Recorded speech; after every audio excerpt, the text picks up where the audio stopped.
going on, guys? Chu here. My wife and the camera behind her. I'm behind. Hi. So we got back from our trip to Big Lit ComicCon, as we had said, and we really have a lot of stuff. And so I'm gonna go ahead and get right into it. First thing I want to show y'all is this stack of manga right here. I'm gonna go through them real quickly. They were $2 a piece. Cleared a whole man from his stall. He was like, "You want them all?" I said, "Yes, I want them all." And so I got them. First one I got, Axel, Mad Love Chase, Demon Sacred, Eensy Weensy Monster, never even heard of it, Hat Goo, Nikanse, Dark Moon Diary, Lament of the Lamb. This is a big one, actually. I didn't even realize it. Tsubasa, Those with Wings. This is a thick one. Burst Angel. Love Hurts. Never Give Up. And lastly, Rolling. So I think in total I had 1, 2, 3, 4, 5, 6, 7, 8, 9, 10, 11, 12, 13 manga, $2, $26. Not bad for 13. Really, I was glad to get that. Now, moving on to what the Funkos we've gotten. We got Sailor Uranus, or Uranus as others pronounce it. Actually, I'm gonna be honest with y'all, I got this for me. I watched the new Sailor Moon movie. I found out that they had a babe like her, and I just so happened to like her. So this one's for me. She has her own, and so she was adorable. So I had to get her. Next is Obi-Wan Can Bone Me. I actually really glad that we found him. I'm a big fan of Obi-Wan. Hopefully one day I get to meet the voice of him or Ewan McGregor. That'd be great. We have another Moff Gideon because, you know, we like Moff. This one doesn't glow in the dark, which is okay. The one we had previously that got signed was cool, but this one is the same one. It just doesn't glow. Old Luke Skywalker. It's a shame that, you know, he became this hermit of a man, but hey, it's Luke. Gotta respect him. I also got Cooler. I'm a big fan of Cooler. Decently priced. So, big fan of Cooler, and so I had to get him. I don't want to show these yet. I also got Ahsoka. This is different from the one we got signed. I wish she was wearing a better outfit, but she's wearing her, like, janitor outfit when she was with the Martez sisters back in season 7. Everyone's new favorite child, Omega. Of course, she's with the Bad Batch. Great series. Hopefully to see more of Omega and the Bad Batch in the next season. This a vintage thing, which is from 1997 actually, which is really cool. It's got all the old cartoons from Cartoon Network. The wife found this, and so I thought it was cool. That was a really cool find for what it was. We're not big into race tracks or race cars of any sorts, but, you know, it's really cool to have. And so, now more of an interesting find here. I'm going to show these both back to back because I thought this was really cool. We didn't know such a thing would exist, but we found these two different sets of Teen Titans, kind of like comic book strips, which was really cool. Thought this was really cool. We have a story with Slade here, and then a story with the Thunder and Lightning duo brothers, which is really cool. So it was really nice to have that. I didn't know they had made such a thing. Do charge like $10 for each of them, so it was really, you know. Yeah, you don't see stuff like that often. Yeah. When we met the voice of Slade, which was Ron Perlman, I looked really hard trying to find something Slade related because we love Teen Titans. We've both watched the full series and everything. So we wanted something kind of different to get signed by him. And these I didn't even run across on any of the platforms I was looking through. So it's really neat to have those, and such a good price. You don't find much of the original Teen Titans anymore. It's all Teen Titans Go stuff.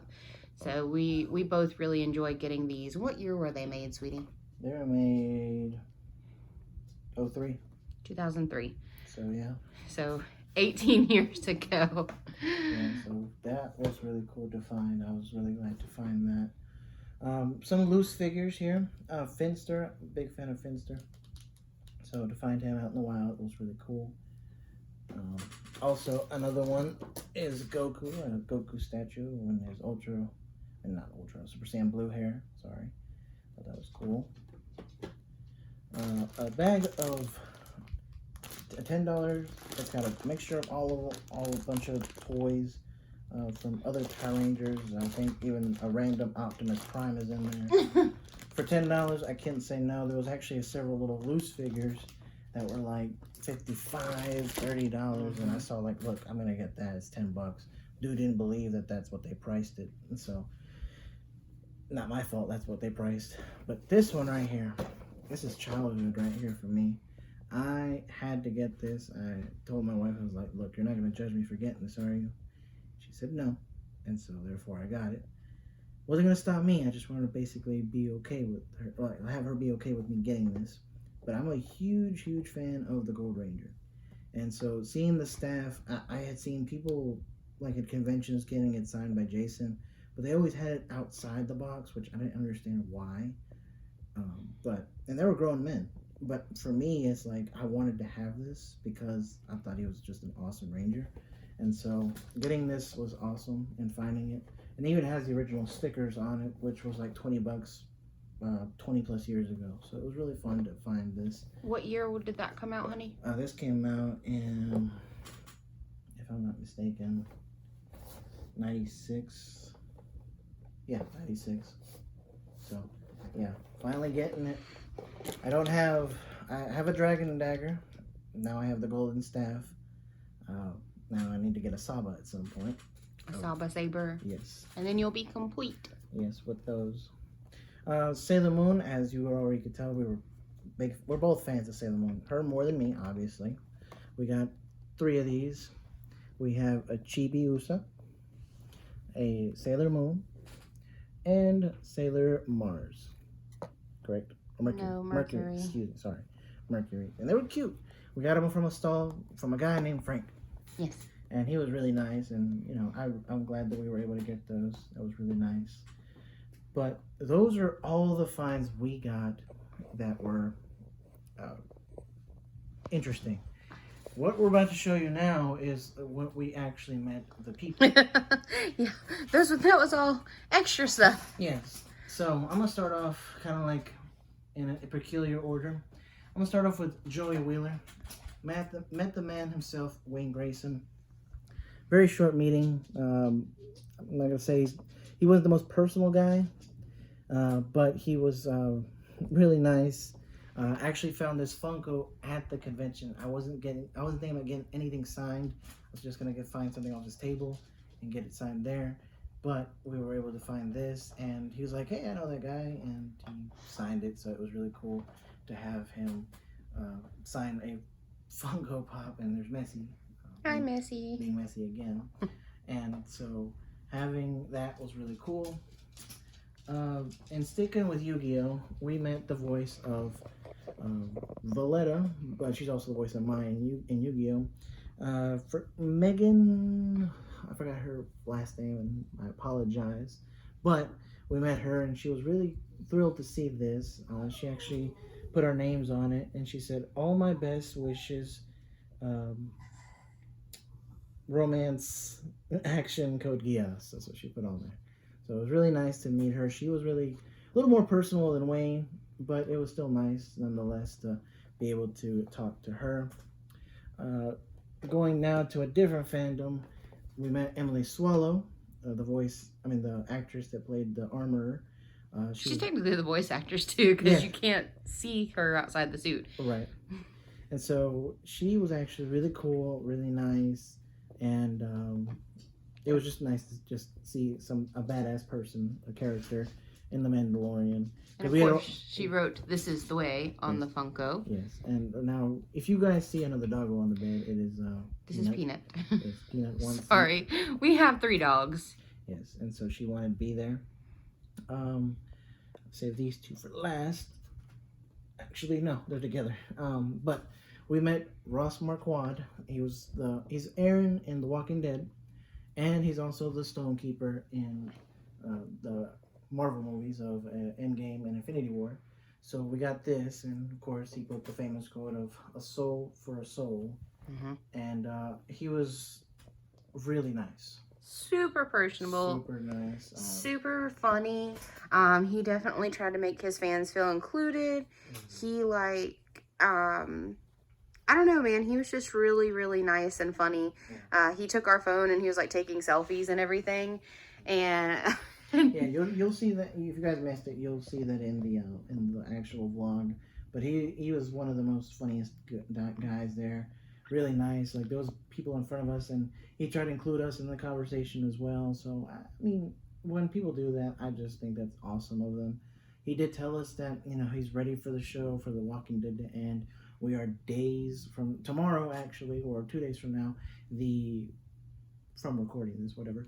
They will have the early release of the new season, but for everybody else, it'll be coming out next week. So it is really, really cool that he's ready to wrap up with the show and move on with something else. And I'm ready for the show to end too. So I told him I'm excited for it, and they're only halfway through making it, so that means there's still a ton of stuff. And I've read the comics, so I know what's going to happen.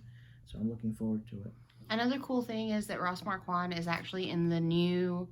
Well, he was just in the first episode of What If that just premiered on Disney Plus of the new Marvel movies. He was still the voice of Red Skull.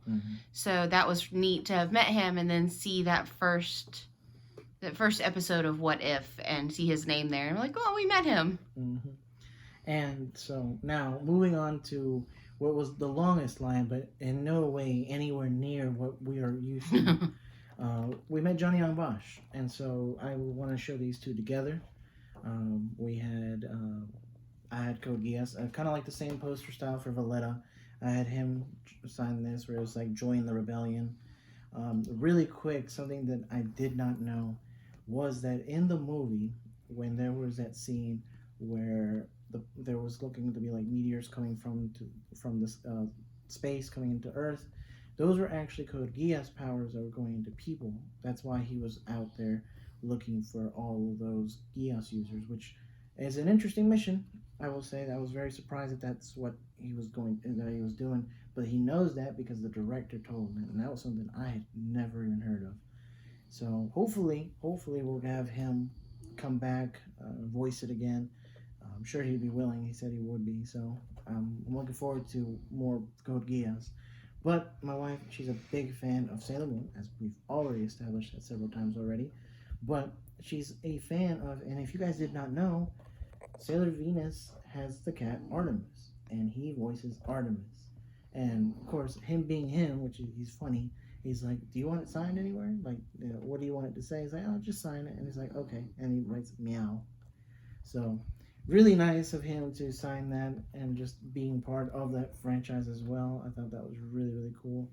So personally, I would say my favorite person that we got to meet is Ross. I want to say Ross was really fun. He kept it enjoyable. There was no long lines really anywhere. However, just talking to him and just being, just kind of getting to know this guy because he was really nice was cool. And so I enjoyed him. Johnny is a close second to me, but I definitely liked meeting Ross a little bit more. I enjoyed meeting the armor. She was super nice. I don't know, she was just really down to earth and said she hopes that we see more of her in later seasons. I think I had just a great time at this convention. It was smaller, it was well organized for the most part, and just really good mix of people. There was so many different fandoms represented that it just felt super homey, and everyone got to talk to them. It wasn't super rushed. I really would enjoy going back to that convention. Yes, and the plan is for us to come back. It's going to be in February of next year, so it's going to be right around the corner from now. So we're looking forward to it. Hopefully, another good cast of characters and people showing up there because this was really fun. We thought we were going to be there for a long time. We weren't, and we met all 4 people in under like an hour and a half. Right. So I mean, not saying that's a problem. It's a very good thing considering what other experiences we've had. But this was really cool. I got to meet all of them. All our like my wife said, all fandoms being represented. So I was really happy about that. We'll definitely be going back, and this was just a great find. As you guys can see, we just had a bunch of stuff. I'm not even gonna bother calculating how much it was, but it was fun. It was enjoyable. We have more to the collection, so this was enjoyable. But I think that is it for me. Don't know if there's any final words you want to say. Nope, and I think the dogs are tuckered out, so I think that's probably it for us. I guess so. But guys, thank you so much for watching. If you guys do enjoy this, remember to like, comment, subscribe. If you were there, let us know. Obviously, we would not have talked to you, but if you were there, what was your experience? What did you guys think? What did you guys like? And just in general, if you guys enjoy this, let us know so we can continue doing these kind of things. But as always, though, stay safe, take care of yourselves and others, and we will catch you later.